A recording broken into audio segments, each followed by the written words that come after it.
On a une autre bonne nouvelle pour les gens qui souffrent d'insuffisance cardiaque. Ils ont accès à un nouveau traitement. C'est une procédure qui s'adresse aux patients dont l'une des valves qui s'appelle la mitrale, donc, est défectueuse. Et ce traitement, en fait, cette procédure vise à traiter ceux qui présentent un risque beaucoup trop élevé pour subir un remplacement de valve avec la chirurgie traditionnelle, c'est-à-dire la chirurgie par ouverture du thorax. Donc, il y a des médecins de l'Institut de cardiologie et de pneumologie de Québec qui ont réussi à implanter une nouvelle valve par cathéter. Le docteur Robert de la Rochelière est le chef du département de cardiologie. Bonjour. Bonjour, Madame Lachaussée. D'abord, expliquez-nous ce que c'est que ce problème d'insuffisance mitrale. Est-ce que c'est très répandu? Alors, la maladie de la valve mitrale est une des causes de la défaillance cardiaque. Et la défaillance cardiaque touche 500 000 Canadiens. C'est beaucoup de monde. La maladie de la valve mitrale peut apparaître en conséquence à une maladie cardiaque des artères, une crise de cœur, un infarctus du myocarde. Elle peut aussi apparaître secondairement à des infections qui sont contractées dans l'enfance et qui entraînent des dégénérescences de la valve mitrale sur toute une vie. Et cette valve-là peut, en vieillissant, aussi développer des dépôts de calcium, des ruptures au niveau de ses cordages qui font que la valve devient incompétente. Quand la valve devient incompétente, la pression monte dans la cavité de l'oreillette gauche et dans les poumons. Et les gens sont essoufflés, ils font de l'eau sur les poumons. C'est une manifestation de l'insuffisance cardiaque. La plupart de ces gens-là, aujourd'hui, il y en a 300 par année qui sont opérés pour la valve mitrale à l'Institut universitaire de cardiologie et de pneumologie de Québec. Et parmi ces gens-là, on peut parfois réparer la valve mitrale, parfois on doit la changer. Alors, il y a une fraction de ces gens qui ont une maladie de la valve mitrale qui ne peuvent pas être opérés de façon conventionnelle parce que la chirurgie pose des risques trop importants, parce qu'ils ont eu déjà des chirurgies dans le passé, parce qu'ils ont d'autres maladies qui rendent la chirurgie difficile. Et chez ces gens-là, jusqu'à aujourd'hui, on n'avait pas de traitement autre que les médicaments et leur qualité de vie en souffrait beaucoup. Oui, j'imagine. Alors que maintenant, vous pouvez les opérer par cathéter. Ben voilà. Alors, nous avons commencé depuis 2008 à l'Institut universitaire de cardiologie et pneumologie de Québec un programme de remplacement de la valve aortique par cathéter. On a développé une expertise absolument unique, des équipes de chirurgiens cardiaques, anesthésistes et cardiologues qui travaillent ensemble pour arriver à faire ces interventions-là.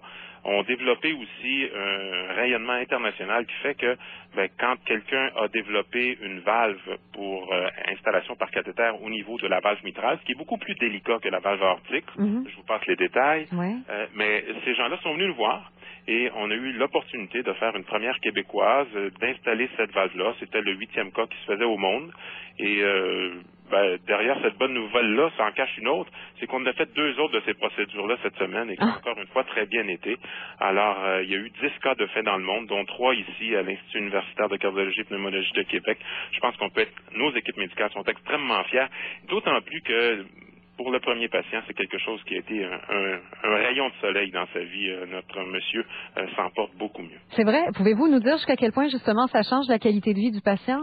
On estime la qualité de vie d'un patient en insuffisance cardiaque par une gradation. On dit qu'un monsieur qui est essoufflé au repos a un essoufflement de classe 4 sur 4. Et notre monsieur qui était présent aujourd'hui a un essoufflement qui est passé en classe 1 à 2 sur 4, c'est-à-dire un essoufflement qui va survenir avec des activités physiques plus grandes que ses activités ordinaires. Mais pas au repos, là, comme c'était le cas.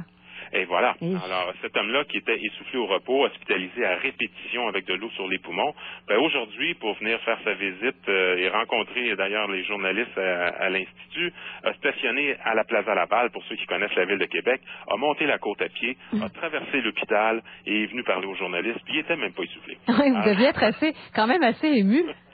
C'est un grand plaisir. Pour nous autres, c'est une grande victoire c'est extrêmement intéressant. C'est extrêmement excitant de participer à ce développement-là qui nous place parmi les plus grands centres de cardiologie, les plus grands instituts de cardiologie au monde. Oui.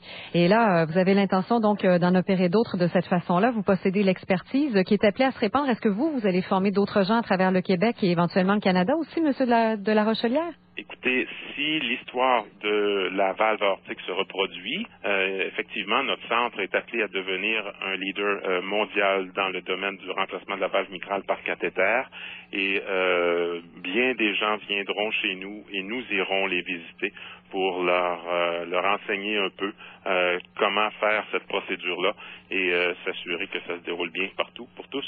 Oui, j'imagine, c'est beaucoup moins invasif aussi. Est-ce qu'il n'y a pas d'autres patients qui n'ont pas nécessairement les mêmes problèmes, mais qui éventuellement aussi aimeraient être opérés par cathéter?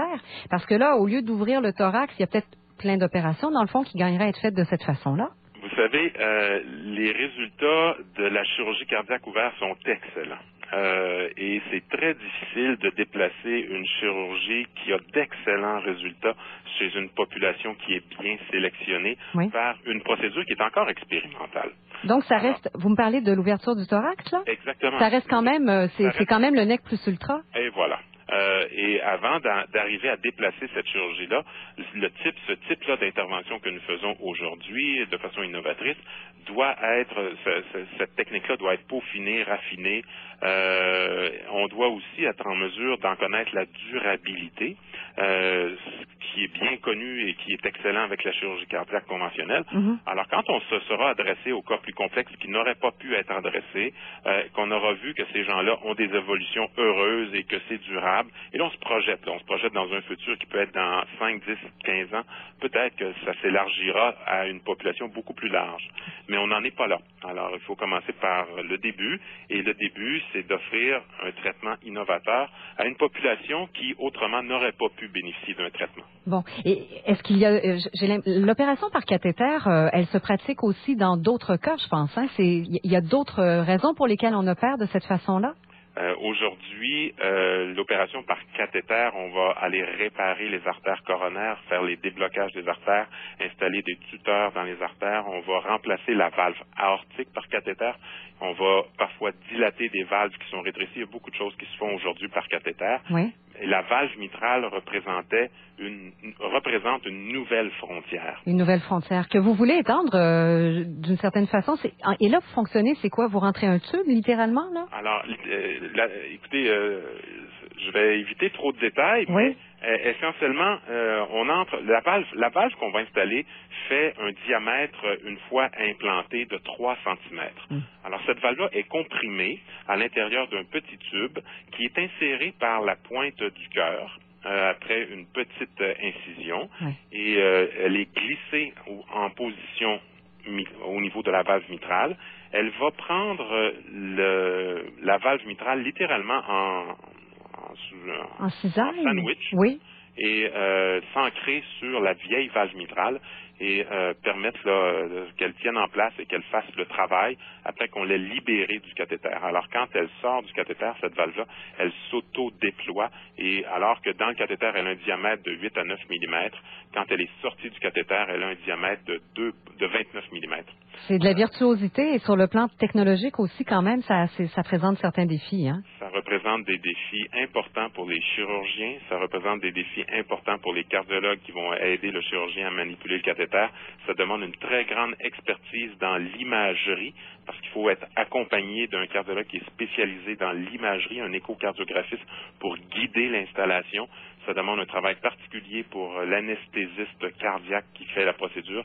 Et derrière tout ça, il y a tout un travail d'engineering pour dessiner ces valves-là, les concevoir et les amener aux patients. Ah ben oui. Alors, c'est ça qu'un institut comme le nôtre fait, c'est d'amener cette technologie-là au bon patient, au bon moment, et peut-être, effectivement, comme vous l'aviez énoncé, l'offrir à beaucoup de gens dans le futur. Et la prochaine frontière?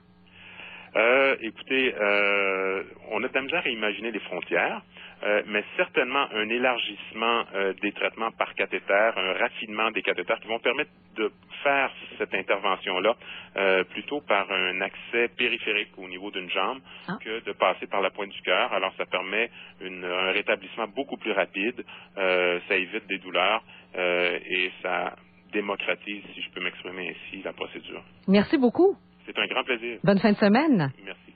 Le docteur Robert de la Rochelière est le chef du département de cardiologie. Donc, c'est vraiment une première qui a eu lieu à cet institut. Et l'Institut de cardiologie, en fait, l'Institut universitaire de cardiologie et de pneumologie de Québec a pratiqué à ce jour 3 interventions, 3 parmi 10 dans le monde sur des patients qui ne pouvaient pas être opérés de façon traditionnelle.